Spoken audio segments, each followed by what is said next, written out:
Welcome Lund loyalists to John Lund Unleashed. Those watching on YouTube, on the John Lund Unleashed and Bay Area Sports Collective channels. Viewers on X, Instagram, LinkedIn, and Facebook, and Lundos listening to the podcast on Apple and Spotify. John Lund Unleashed, brought to you by Reapel Sports Medicine. Got pain? Check out our revolutionary stem cell treatments. And guys, if low T is bringing you down, Reapel Sports Medicine can put you back in the game. Now all juiced up and ready to go, here's Johnny. It would help if I did that. Good morning, good morning, good morning. It is Saturday. I've got a quick one for you today. Sorry, I am going to be so fast today, but I have a business meeting. I know that's hard to fathom with me, but I've got to be somewhere. So I've got to be quick, but we always promise the sixth day, and we will make a short period of time very good today. Good morning, good morning, good morning. It is episode 165. The Webb Gem, which was Logan Webb last night, was amazing. Schmidt with the slam and the pimp.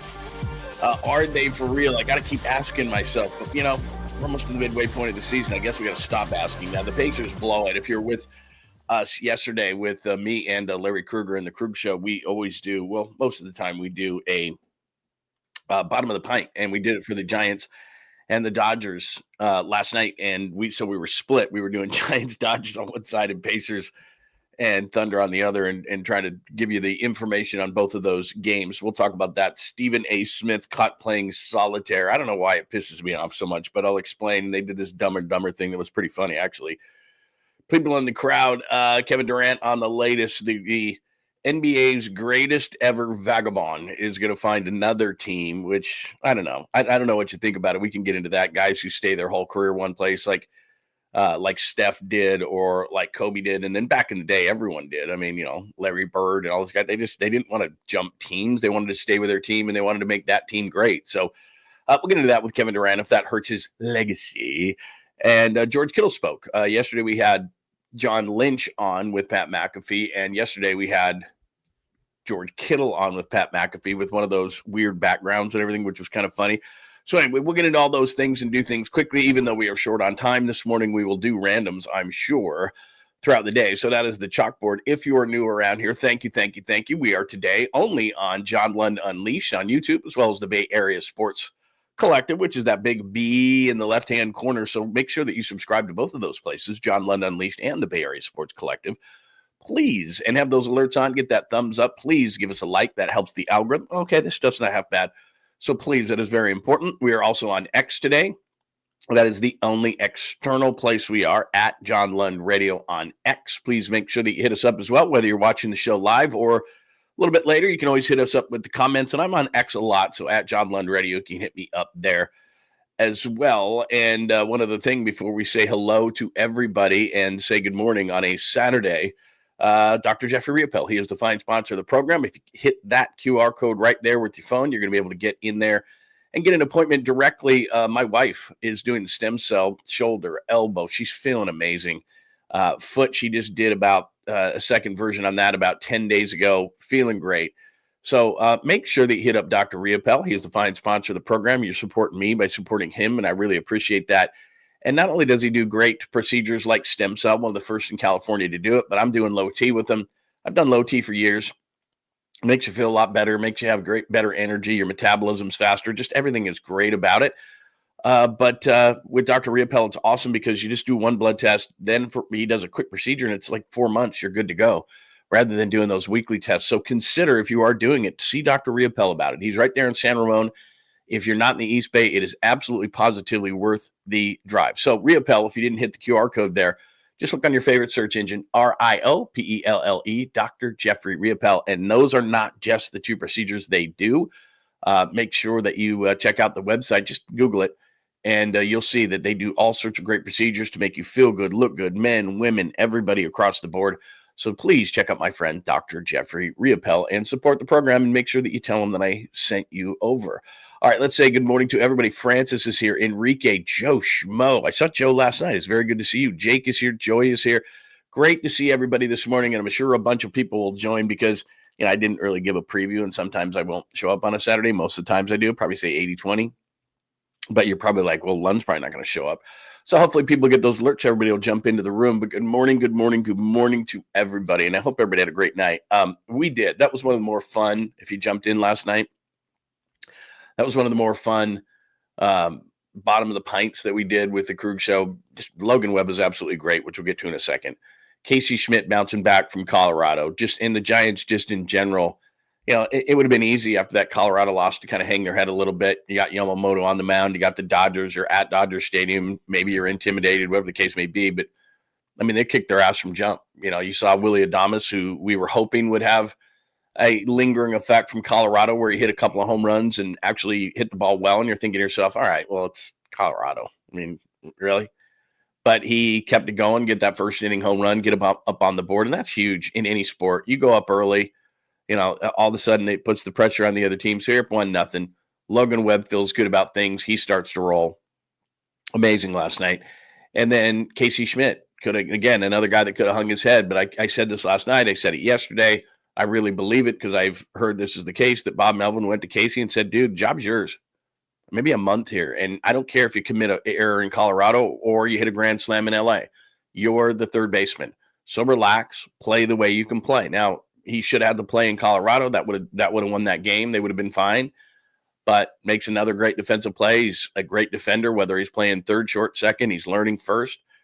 He would be a valuable asset for this team. Or if he can show something at the trade deadline, somebody's going to go, I mean, who doesn't need, most teams, he could play third, short, or second at a really high level, but especially third. And there will be a team that's like, look, I'll take that guy.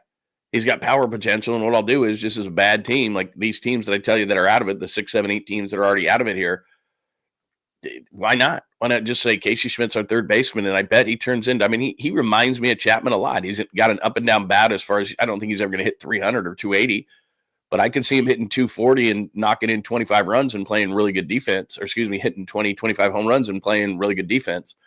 So I think that if Casey Schmitt's a Giant, that's great. If Casey Schmitt is on another team because they needed another bat at the deadline, not that's going to happen in a year or two, because he's kind of blocked on this team. He's not going to play third. He's not going to play short. He could play second. I mean, if that bat really starts to play and you're looking at a guy like Tyler Fitzgerald, who I like his athleticism, but to be completely honest, I've said this for a long time about Casey Schmitt. I like him, about Tyler Fitzgerald. I like him. But I think with his skill set, he could be a really good Super U. He can play the outfield. He can play shortstop. He can play second base. He could do a lot of different things. So I don't know that Tyler Fitzgerald isn't better suited for a Super U role. And if Casey Schmitt shows he's got that much of a bat, he can easily play second base. So anyway, it's nice to have some options, I guess, is my point, and a nice job by Casey Schmitt last night. So let's get into all of those situations. Again, please make sure you're subscribed. You got those alerts on, and hit us with a like if you would. So let's start with, in fact, let's just go to the box score real quick, and then we'll work out from there. As far as last night, if you missed it, you probably didn't. I can see a lot of the names that were here in the bottom of the pint. And yeah, I have felt better. I actually, if I'm being completely honest, had a couple of drinks before we did bottom of the pint. Then I think I only had like 4 beers during, and then we had the bright idea of having a couple of afters. So I have felt better before, but I've also felt a lot worse. But anyway, first of all, let's start with Logan Webb. 2 hits on the night, 2, and both to Teoscar Hernandez. So Teoscar Hernandez goes 2 for 3. The rest of the Dodgers go 0 for 24. Impress your friends with that. 0 for 24 last night if your name was not Teoscar Hernandez. How about that for Giants pitching last night? So pretty good. They only give up the 2 hits. And again, Teoscar Hernandez had a home run to briefly put the game like, oh boy, here we go. But Logan Webb outside of that, and let's just go down to his box or his line down there. Again, goes through 7, 2 earned runs, 4 strikeouts, bunch of ground balls last night, lowers his ERA in 98 pitches, very efficient over 7 to a nice little tidy 2.58. And then you get Rogers in there, and he's having his best season. I mean, this dude is untouchable. I get nervous about Ryan Walker, but they had a big enough lead. They were fine. So Ryan Walker finishes at the end, and they don't have to use Duvall for 2 straight days, which is nice. The thing about it, and then I'll do the offense in just a second, but the thing about Logan Webb that is so huge is that the day before Randy Rodriguez closes, he throws 43 pitches. He's not available. He used, quite a few bullpen arms in that 8-7 loss to Colorado.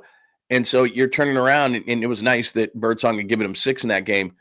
But you're doing that because you know that Logan Webb the next day is going to give you 7. And that's what he does. So it's great, obviously, that he pitches the way that he did. And there's only 2 hits against Giants pitching. Teoscar Hernandez, the other 24, went 0 for 24.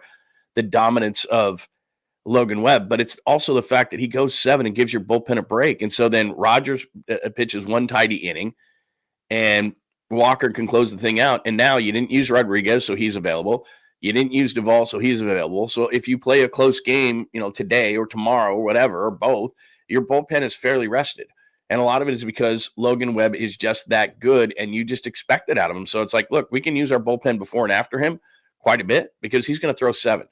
So absolutely huge outing, and the fact that he was completely dominant. And one thing that's really interesting with him is he developed a cutter because he knew that the Dodgers kind of sat on his off-speed stuff. And so he threw the cutter last night 29 times, which was a career high, and he had that ready for the Dodgers, and they were not clearly ready for that. So nice job by Logan Webb. Now, as far as the hitting is concerned, Dominic Smith, you got to look, it's early, it's a small sample size, whatever. He goes 3 for 5. He's hitting 367 as a Giant. Wilmer Flores keeps it up. He's got 2. Casey Schmidt, we'll talk about, we'll show you this in just a second. He hits a grand slam last night. So, a home run from the backup catcher last night. How big of a deal is that? So offensively, 6 runs, 10 hits, the grand slam, the big one, and they hold down the Dodgers. And so now we've got ourselves a nice little tie for first place in the National League West. There you go right there. Very impressive that I would come up with that graphic that I stole. But anyway, 41-29. The Padres lose, and now they're technically 1 back. Again, I just look at the loss column because you can't get back losses. You can get more wins. So there you go. 1 back in the loss column, and the Dodgers and the Giants are tied for first place in the NL West. And we are, let's see, quick man, we're 70 games into the season. So we're not halfway, but you got to start saying to yourself, okay, if you're 70 in and you're right there, you can do it the rest of the season. By the way, did you see the pimp job that Casey put on that grand slam? I'm sure you did, but let's relive it.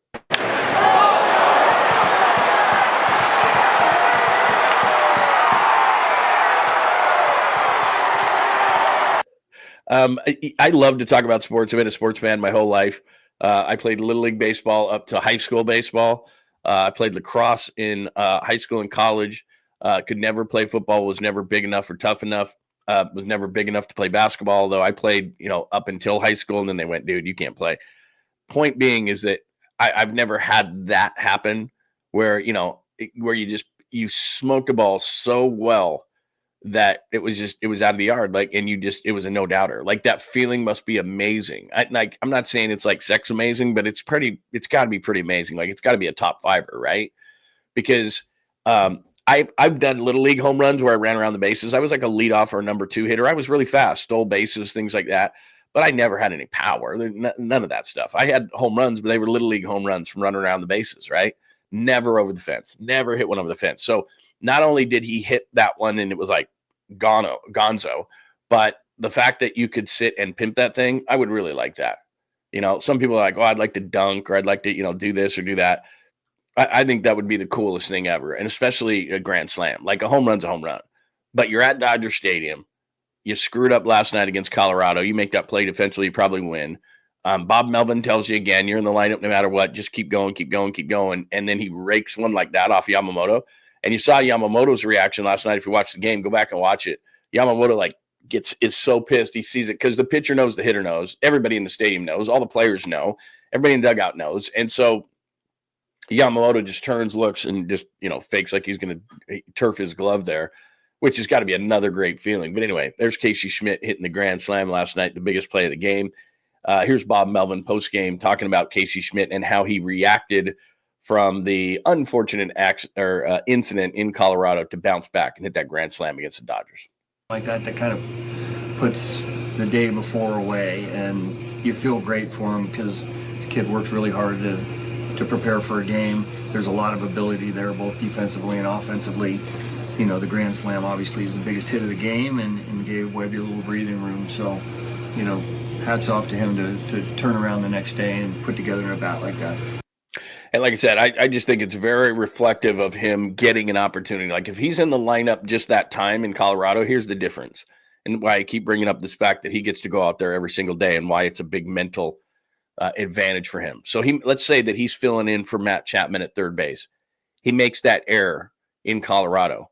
When does he get an opportunity to redeem himself? A week, 3 days, 4 days? Maybe they send him down to the minors just because. You know, now he turns around and he knows, like, okay, I should have made that play in Colorado.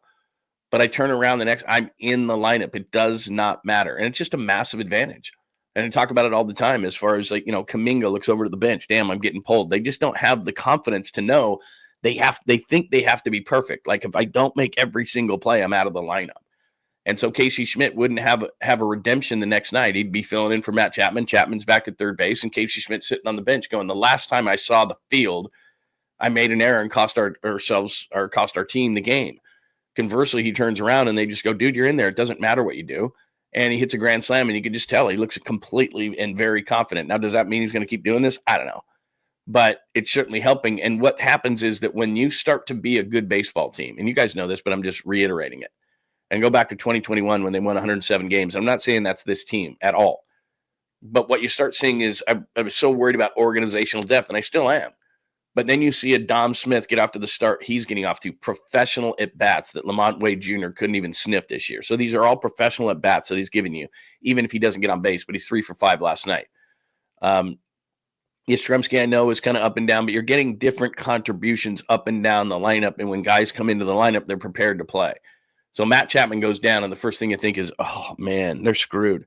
And then Casey Schmitt responds this way. Or Patrick Bailey, we're screwed. Now, look, there was a ball last night that if it's caught at home plate, they get an out, and they keep the Dodgers off the board, and that was their first run. So, okay, does Bailey make that play? Maybe. But then the backup catcher comes back and hits a home run. So they're showing, and this is what good teams do, okay, we lose a guy. That's going to happen in sports. It happens all the time. It's just a matter of when and how much. So for the 49ers last year, they lose all these guys, the season's screwed. But the Giants, you lose Bailey, you lose Chapman. That's a big deal, man. And yet a couple of guys come in and perform the way that they did, at least last night, and it's absolutely huge for the Giants. One other thing I wanted to throw up here, Giants related. Oh, yeah, probable pitchers the rest of the way. So Landon Roop tonight against Clayton Kershaw. 7:10 p.m. at Dodger Stadium. That's a big one to me because Clayton Kershaw is not exactly Clayton Kershaw anymore, but he's not bad either. So Landon Roop has pitched well for the most part, especially after April. Can he keep that up? And then tomorrow afternoon, Kyle Harrison's an interesting one to me, and Dustin May too. Dustin May's been hurt so much, and he's had all that potential. His numbers don't look great, but he's still fighting back for a number of injuries. So Dustin May can have a great outing. He's got that kind of talent, and so does Kyle Harrison. And with me, and I've said this a lot, and some people disagree, and I understand that, but if you're going to go get a bat, an impactful bat, not just like, I think Kyle Harrison might have to be part of a trade because you've got pitching depth, and guys have passed him up. Birdsong has passed him up. There's other guys. Roop is probably an equal, if not passed him up as well. So all of a sudden, a guy who was the top left-handed prospect in all of baseball and hasn't done anything really to diminish that, could be had. And it's just because not so much that Harrison hasn't been effective. I think that, first of all, he's been slower than we thought in developing. I'll say that. But it's not like his star is not shining still. Maybe not to the extent it was, but he's still not bad. I think he's got lots of potential. It might be in the bullpen for me, but I think Kyle Harrison can be an effective pitcher in this league. But if they need a big bat, given how good their pitching is, I think teams are going to ask for Kyle Harrison. I think they're going to ask for other guys first, but I think they're going to probably settle on Kyle Harrison. And not too long ago, he was the top left-handed prospect in baseball. So a team that needs it, again, some of these teams, and everybody needs pitching. I don't care who you are. Everybody needs pitching. He might be able to fetch you something pretty good that can help your lineup out, and that's what they need. So, look, it's a big outing for Harrison tomorrow, period. But also, it's like if he shows something, it's kind of like, whoa, there's some more trade value for somebody, and you might be able to get a better bat. So, anyway, there's that as far as the Giants are concerned. So WEBB, Gem, Schmitt, Slam. I keep asking if they're for real, but one of the reasons I think they are is because you're starting to see guys like Dom Smith and Casey Schmitt, and guys are stepping up. When you have special seasons, winning seasons, those are the type of things that happen. So, good morning, Kenny. Good to see you, man. SCHMITT is looking better at the plate. Those sliders down and away. Yeah, that dude. How many times did he just swing at that stuff? And that's all they threw him. Like, okay, you want to swing at sliders out of the zone? We'll be more than happy to oblige. One after another after another. And if you can't prove that you can do that, you can't hit at the major league level. So that's a great point by you. Webb would be an all-star starting pitching unit at half of last night's. Yeah, there's no doubt. Paul Skeens is going to be the starter. He's so ridiculous, and he doesn't get the support. But I can't believe Skeens won't be the starter. He's been so good. But Logan Webb is 100% an all-star. Robbie Ray might be. Randy Rodriguez has the ERA, even though what happened in Colorado. But if you're not a closer, a lot of times they don't bring you. So I don't know if Duvall's done enough to be that. But they've got 2 or 3 pitchers that deserve to be on the all-star team. There's no doubt about that. Grand Salami. I love that name. Grand Salami. Good morning, the 1-420. It's good to see you, my friend. So, yeah, good day. Can they keep it up? That's the bottom line. They are tied, the Giants, we're getting close to the midway point of the season, and they are tied with the Dodgers 41-29 atop the NL West. So it is a good morning. As far as the NBA is concerned, the only reason I bring this up quickly is because we were doing this at the same time that we were doing bottom of the pint, and it looked like, and I feel bad for Krug because I think he had a 6-point spread, and they lost, of course, by 7, thanks to Ben Mathurin missing 3 of 4 free throws in the final minute. But I said this yesterday. I thought to myself, well, if Oklahoma City doesn't win this game against the Pacers, they go down 3-1. Does their general manager Sam Presti, do they freak out and try to make a trade? Do they, because right now they're just on this path and they still have a bunch of first round picks, and they don't really need to do anything but keep continuity, win this championship. They're going to have the championship swag, and they can take over the West for a very, very, very long time. But if they don't get it, then you never know when you get back. I mean, it's just, we blew that one, and then you just never get back, or you never win it or whatever. And then the pressure mounts. I think that's what's going on with the 49ers. Like, the longer you get close but don't win, the pressure starts to mount on you. But they tied the series at 2 games apiece. Shai Gilgeous-Alexander was absolutely awesome down the stretch. And Indiana loses that one. But I think maybe I don't know if it's the bigger story, the more viral stories to come out were 2 things from last night in that game. Number one, these dudes were hilarious. So, and I wish I had thought of that idea, and I wish more people would do this to call these guys out. But there's the Dumb and Dumber guys, and they had Screamin' A on the orange guy's suit, and they have Kendrick Perkins on the blue guy's suit. And the funniest thing about that was ABC, of course, with, they employ those guys, ESPN, ABC, they employ those guys. And so those guys were in the front row, and they were really hard to miss, and they kept trying to get the cameras off those guys. It was incredible. So whoever those guys are, bravo, boys. That was well done. And like all night long, that's all you can see because they're in orange and blue and everybody else is in yellow. So obviously it stuck out, and they're in the front row, so you can't miss them. So like somebody would shoot free throws or whatever, and they're trying to do these tight shots to not get them on. Tremendous. And then to play into that, and I've got a video and a picture, there's Screamin' A right there. And this isn't during a break because I'm going to show you in a video in a minute. So he's playing solitaire during the NBA Finals as the game's going on. And the reason why that pisses me off so much, and it shouldn't, and I get it, he's an entertainer and he doesn't break it down, but some people actually believe what he says. And he did used to be a really good NBA writer for the Philadelphia Inquirer and other places, but he's not, and he doesn't watch the game. And so when I cover a game, and I've made these myself, I have a chart, and I chart every single play. I have a side place where I write notes. Like, I'm really involved, and I know what's going on in the game. And I did that for years and years and years. And I did pre-half and post for the Utah Jazz, for the Portland Trailblazers, and I did those games with former players, and I took it upon myself to really know what was going on in the game. I talked to players before, I talked to players after, I charted games. Like, I was into it. I went to all the shoot-arounds. Like, it was a big deal to me, and I took it seriously. And here's a guy making $20 million, and he's playing solitaire during the game, and it blows my freaking mind. And you know what? People are just going to think it's funny. Like, let me see if I can find the video of it, because the video is even funnier. Because, like, the game's going on. Is this it right here? Yeah. See, so he's playing, and then look, it's not halftime. Look at the game's going on. Like, and the dude's like, whatever. And then you're going to tell me what's going on at the game. Like, you're going to do the halftime show, which you're being paid a ton of money for. And this is why I'm saying, and I've said this a lot of times, that's fine. I respect Stephen A. from the fact that he makes $20 million and he's found this niche that somehow some people like. I never watched the daytime shows. So I don't know what they're doing, but I have an idea. I know it's, they're screaming, they're yelling, they're making stuff up. I told you, I worked for ESPN for 10 years. You say that, he'll say this. Like, it's just, the whole thing is scripted out, and it's a joke. But you know what? I give him a ton of credit because he's played the system. He knows how it's going. I'll give him that credit. But I've said this before, I don't want them game adjacent.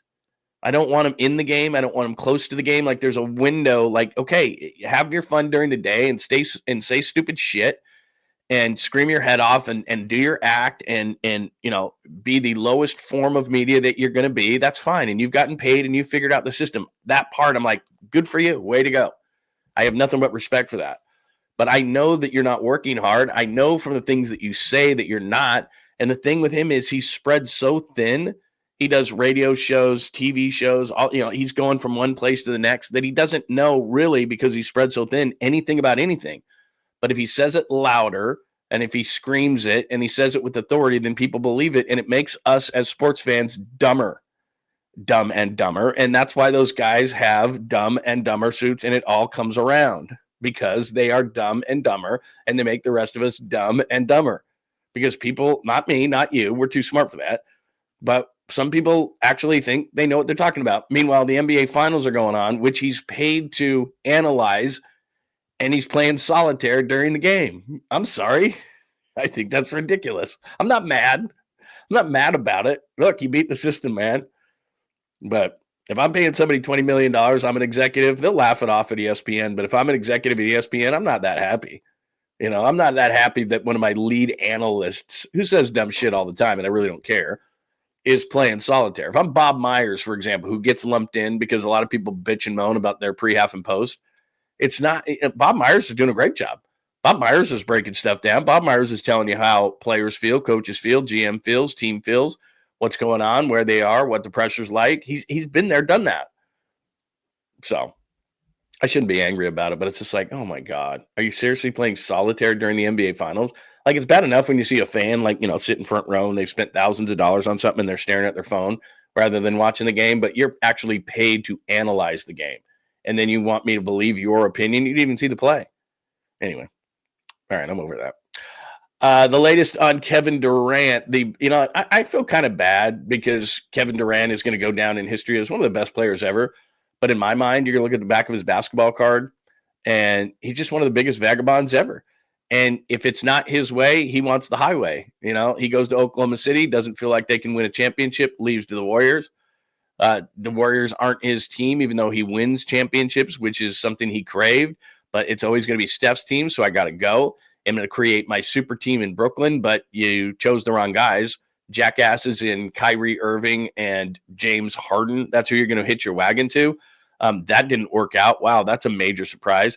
Decides he wants to go to Phoenix. I'm going to play with my guy, Book, and we're going to create this big thing out there. Nope, didn't work out, even though they have a new owner. So then he wants to bolt out of Phoenix, does not want to be there because now he's getting old and he's got to be able to tell people, look, because he's so worried about what people think, that, no, I got to win a championship and it's got to be my team. Well, if you go to Minnesota, for example, which they're talking about a lot of Minnesota now, that's Anthony Edwards' team. He was there first. You're not going to be seen. You're seen as a hired gun no matter where you go now. And it's too bad because I just wish, I'm not saying maybe he should have stayed his whole career in Oklahoma City. Do whatever you want. But a guy who's now going to go from Oklahoma City to Golden State to Brooklyn to Phoenix, actually started with the Sonics, and that wasn't his fault. But then you take the last part of his career and he's going to go to the Let's say he goes to the Timberwolves. They got to give up something. So we're hearing like go Bears and picks, that and this, that and the other. All right, so you and Anthony Edwards. If that doesn't work out, are you going to want out of there in a year or two? Probably, because Minnesota's freezing ass. So if you're not winning, the Heat, they're not going anywhere with or without Durant. The Rockets, that would be an interesting one. If I were him, I'd either go to the Rockets or the Spurs because his whole point of this is, A, he wants to get paid still, and B, he wants to win a championship on a team that he can call his own. But the Heat, I guess that would be his team, but they're not winning. The Rockets, they've already got guys there that are established. It won't be his team. He'll be a hired gun. Timberwolves, he'll be a hired gun. The Spurs, that's Victor Wembanyama's team, which is where I thought he might go. And lots of people were saying they thought he was going to go. That wouldn't be considered his team. Now, he could go to the Knicks. He's a bigger star than Jalen Brunson, so maybe if he went to the Knicks, would that be considered his team? Probably not. I mean, like I said, some people don't care about the way that they are seen And I don't know if you care at all whether a guy stays with the team or not. And in this day and age, I understand why guys leave, but there is something to Steph Curry, to Kobe Bryant, to Larry Bird, to Magic Johnson, to guys who just stayed with one team. And that's the way it used to be. And I'm not get off my lawn guy. Like, if you want to go to another team, that's fine. If you don't feel like your team is trying to win a championship or anything, but that's not what he's doing. He's jumping from thing to thing to thing to thing. Like, he just can't make up his mind. Yeah, I want to win a championship, but it's got to be my team. I don't think anybody will come to Oklahoma City. Like, he's just going to these other teams. And although he's going to go down in history as maybe the biggest big man scorer, unstoppable, one of the best of all time, he's done it in a way that's just so weird. And I don't know. You move to Golden State, that's fine. I just wonder, because remember, they had the gold shovels and they were saying, Kevin Durant, they wanted it. I knew he wasn't going to stay here forever. But if he had just stayed, I don't know how many more they get. And then it doesn't matter. And it doesn't really matter anyway. Like, the championships he won here, who's the MVP? He was great in the finals. Like, there's no but you won it with Steph. It doesn't look that way in the record books. And I don't know why he's so concerned about all these other things, but he's not concerned about jumping from team to team to team to team to team. Like, the Suns, essentially, with their new owner, is thinking to himself, well, Durant can replenish my team. That's what I have to do. Because remember, to get Durant, they gave up a bunch. So they don't really have a future. And they have Booker. It's not looking good. So I get why they're going to trade him. And I get why Kevin Durant would want to move. But it's just constant. And if he doesn't win another championship, that's going to be really ugly. And again, these are talking head shows. They're going to talk about it. In my mind, Kevin Durant's one of the best of all time, period. And he's got championships. So that's it. That's all that would matter to me. But he seems to be hell-bent on, I'm going to show them. And I've got to win a championship on my terms, on my team. And I just don't think that there's a team out there where he's going to win a championship and satisfy all these other things. And he's one of those guys, and we all have these friends. He's a grass is always greener guy. Oh, it's going to be better there. It's going to be better there. It's going to be better there. It's going to be better. Like, dude, at some point, I told my son this the other day. As he's embarking on his career journey, I said, you got to know when you're happy. And I know that's a weird thing to say, but sometimes in the moment, you don't know. It's like, this is a really good situation for you. Seriously. No. There's a better one. You're constantly thinking that, right? There's something better. There's something better. There's something better. It's not always like that. And I think Kevin Durant's kind of got that in his head. Like, it's always going to be better. You're going from Phoenix to Minnesota. You think that's going to be better? Okay. And if you don't win there, what? Because then everybody's going to look at you and go, well, the only reason he won was Steph, because he went to Brooklyn, he went to Phoenix, he went to Minnesota, he went to, he was in Oklahoma City, he's all these places. They never won championships. He needed somebody else. I don't think that. I think if you put Kevin Durant in the right situation and he's got a little bit of patience, he could have and should have won titles, but he just was jumping all over the place. And now he's going to be the greatest vagabond to ever play in the NBA. That's the way I see it, because I don't know that he's done after this. I think he'll be in Minnesota for a couple of years. I think he'll not really like it a whole heck of a lot. They probably won't win a championship in Minnesota, even with him. He's really good, but he's hurt a lot during the season, which doesn't put them near the top. That's what happened with Phoenix. They didn't have enough depth. And what's going to happen is when you trade for Kevin Durant, even at this later part of his career, you've got to give up a lot. So Minnesota's not going to just get him for nothing. You're not going to just add Kevin Durant to Minnesota to the current crew that they have. I don't know what Minnesota thinks of Rudy Gobert. I mean, they're not getting Anthony Edwards. But, if I'm Phoenix, for example, I want Jay McDaniels. I mean, and I want a bunch of picks. So you're not going to be adding to your roster. That's the problem with Kevin Durant. You give up so much to get him, then you don't have enough to build around him. The Phoenix didn't have enough depth. That's just what it came down to. Oklahoma City wanted to make him the centerpiece, not Westbrook, not Harden. They wanted to make him the centerpiece, and he thought to himself, well, it's not going to be enough. He's great, but you're going to have to give up something to get him. I mean, if they have to give up Gobert and McDaniels and a bunch of picks, how good are they? Who knows? Anyway, there's my Kevin Durant thought as he jumps to his latest team. And then before we get to Kittle, make sure that I say good morning to everybody because we had a bunch of different people. Hi, JP from the 510. It's good to see you this morning. Baba Booey. Nice to see you, my friend. Tommy, good morning to you. Joji, hello. I think I've said hello to Tony. Daniel, it's good to see you, my friend. Mark, good to see you last night. By the way, Mark, in the bottom of the pint, we had a great time. Bottom of the pint last night. I'm paying for it a little bit today, but it's fine. I'm good. Let's hit a little bit of. Let me hit a little bit of George Kittle here because there's a couple of really good stuff. Let me see which one first. All right, this is cool. So he's on with Pat McAfee. Number one, my God, the background is like a NASCAR behind George Kittle. He's selling a bunch of stuff here. I'm not exactly sure what it is, but anyway, he's got a background where he's selling a bunch of stuff. But they were talking about the Halloween party that the Niners have, and apparently every year, Kittle and Juice pay for the thing, but this year they're going to make Brock pay for it. So this is pretty funny. But there's a great line that Kittle has at the end here in regards to the way that Brock dresses.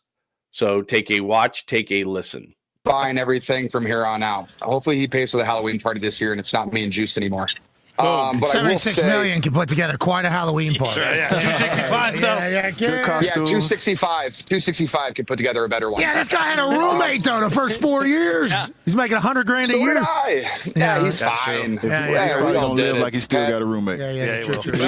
He's gonna dress like that. Will. Yeah, backpack. Yeah. All right, anyways, go ahead. The Cole's King.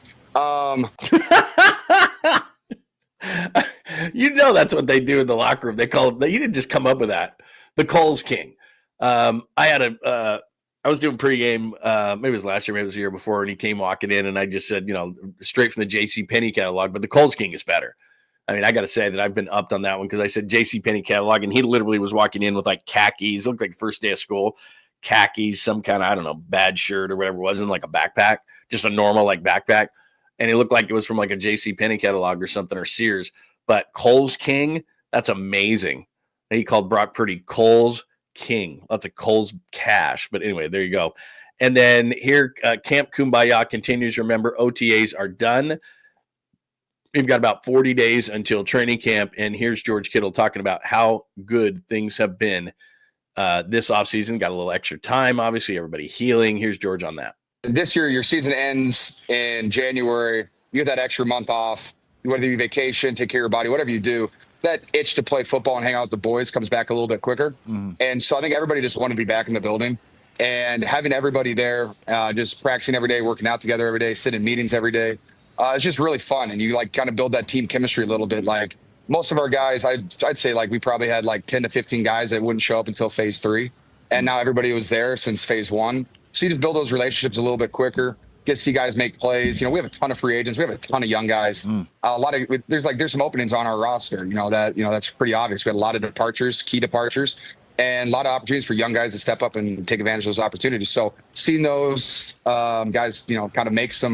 Okay. I can't let him do it. Okay. Look at this whole thing. So I don't know what's going on here as far as this background is concerned, but I mean, it's a NASCAR behind him.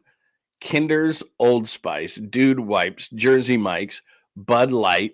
I mean, my God, what is he not pimping back there? I don't know what's going on. I don't know what the thing was. I didn't see the whole interview. I just saw clips of it. So I don't know why exactly all those things are behind him and what's going on here. Certainly he's getting paid for having it behind him, but I don't know that I've ever seen that. I don't really like virtual backgrounds anyway. They're just kind of weird. But I mean, you know what it is? Okay, now I know. See how it says tight end U, 5th year. He's doing what he does between training camp and the last OTAs in training camp is he does tight end university, and all the tight ends go down to Nashville and hang out with him. Those are his tight end U sponsors. I just figured that out on the fly. You probably already beat me to that. But so Kinder's, Old Spice, because I know Bud Light has been for years. Kinder's, Old Spice, Dude Wipes, Jersey Mike's, Bud Light. Those are sponsors for tight end U because he's got the tight end U on the thing there. That's what it is. Okay. I just figured it out. Still, I've never seen that before, regardless. That's crazy. He's like a giant NASCAR behind him, man. That's crazy. So anyway, there is a little bit of George Kittle. My God. Yeah, exactly like you said, man. That's crazy. That's what it is. So he's got all that going behind him because those are sponsors for tight end U. That's what it is. You figured that out, I'm sure, but I was a little slow this morning. I'm sorry. Not a major hangover. I'd call it like a 3 out of 10, maybe. Just a slight headache is all I need. A little food, a little water. Get out and do some exercise, and it'll sweat it right out. All right. Sorry we had to be short today, but I've got some business to take care of this morning, so I've got to make sure. But I wanted to say good morning to everybody and make sure that everybody was doing cool. Had a great time on the bottom of the pint last night. If you're not hitting bottom of the pint on Friday, you're missing out. We had a great time last night. Giants get the big win over the Dodgers. Had a great time. So web gem for episode 165, the SCHMITT Slam, Giants for real. I guess we got to keep asking that question. The Pacers blow the NBA Finals. I think they're going to lose it now. Screaming A's playing solitaire. Durant's latest Minnesota, maybe, is what people are saying. Kittle speaks random. We didn't do enough random things today. I know that for sure. But I apologize for that. But like I said, we had to be quick today. And I just wanted to make sure that that we said hello this morning and made sure everybody survived the bottom of the pint last night, which was a good time had by all. There's no doubt. Hi, JP. What if okay said he'll find a way to back to the Thunder? That's a great point. That's probably a really good point. That's what I'm saying about the Thunder, by the way, JP, is I think they're going to have a dynasty here. If they had not won, though, last night, 3-1, let's say that because the odds are against them, Indiana wins the series.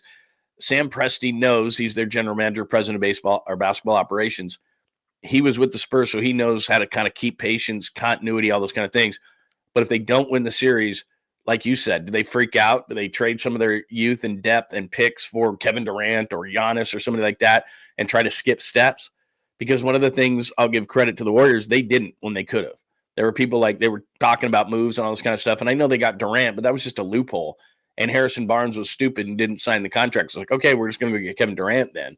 So I don't think they skipped steps in that. They were already established and had already won a championship.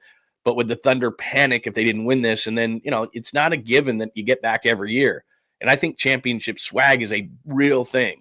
So if they get it, I think it's like we've been there. We've done that. That's what I mean is, okay, we were down 2-1. We were down in the fourth quarter.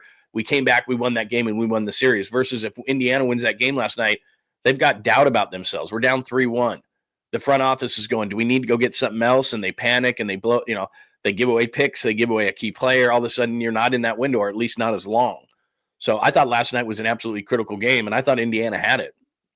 And give Shai Gilgeous-Alexander a ton of credit, even though that one play on the baseline, it took about 7 steps after he pushed off. Thank you, Scott Foster, but whatever. Indiana had chances. Ben Mathurin missed 3 of 4 free throws in the last minute. So they did it to themselves. But, that was a huge game last night. So huge, huge game. All right, sorry we had to be quick today, but we had to jump out and we got to get some things done today. But I wanted to make sure everybody survived bottom of the pint last night as we had a really good time. So thanks for joining us for a quick one on a Saturday. Please do make sure that you subscribe to the channel, John Lund Unleashed. Please also make sure that you have those alerts on because we're not done for the day. Breaking news, Dodgers, Giants. If something happens tonight, I'm going to jump back on here. We'll talk more about the game itself. So keep those alerts on so that you know when we're going. We're here Monday through Friday. We start at 9 a.m. Saturdays, we start around 10 a.m. And then after that, it's just when sports news breaks and other stuff. And we put out shorts and all sorts of different videos throughout the day. So please make sure you have those alerts on. Before you get out of here, please hit us with the thumbs up, with the like as well. That would be outstanding. Thanks for watching on John Lund Unleashed on YouTube. Thanks for watching on the Bay Area Sports Collective, as well as X at John Lund Radio. You can subscribe there to me. If you got any questions, comments, thoughts, just hit us right underneath this show if you're watching it a little bit later, and I'll get to those, as well as comments. You can hit me on X at John Lund Radio. Everybody have a great, great Saturday, and we will speak to you soon. Thanks for hanging out with John Lund Unleashed. We'll try to be better next time, though I wouldn't hold my breath. Please like and subscribe on the John Lund Unleashed Pod YouTube channel. Watch live shows weekdays at 8 a.m. on YouTube, Instagram, and X. And make sure to have your alerts on for shows throughout the day or night. All things Lund can be found at johnlundunleashed.com. johnlundunleashed.com. Goodbye!